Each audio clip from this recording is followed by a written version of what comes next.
நண்டு கிரேவி எப்படி செய்யலான்னு பார்க்கலாம் வாங்க. அதுக்கு தேவையான பொருள் பார்த்திங்கன்னா 4-5 பச்சை மிளகா, 2 தக்காளி பழம், கொஞ்சம் வெள்ளைப்பூடு, சின்ன வெங்காயம் ஜாஸ்தி எடுத்துக்கிறணும்.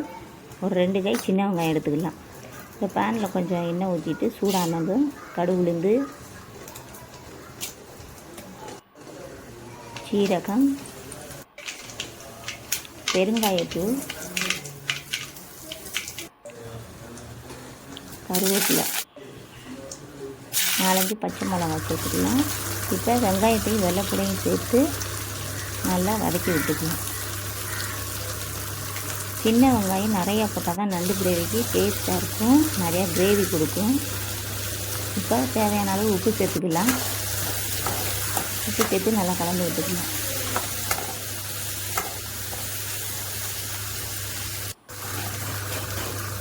வெட்டி வச்ச தக்காளி பழத்தையும் சேர்த்துக்கலாம். மஞ்சள்தூள் சேர்த்துக்கலாம்.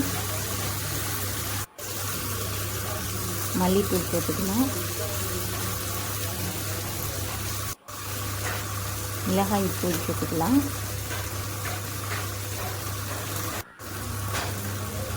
இப்போ கொஞ்சமாக மிளகுத்தூள் சேர்த்து நல்லா தேவையான அளவு தண்ணி ஊற்றணும்.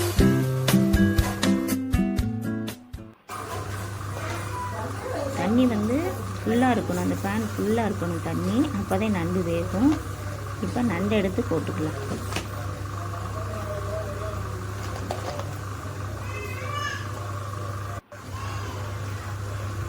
போட்டு ஒரு 5 நிமிஷம் கழித்து கொஞ்சமாக பரட்டி விட்டுக்கலாம். மூடி வச்சுக்கணும். கொஞ்சம் நேரம் மூடி வச்சோன்னே கொஞ்சம் நேரம் ஆகும் வற்றுறதுக்கு. வற்றினோடனே லேசாக மிளகுத்தூள் போட்டு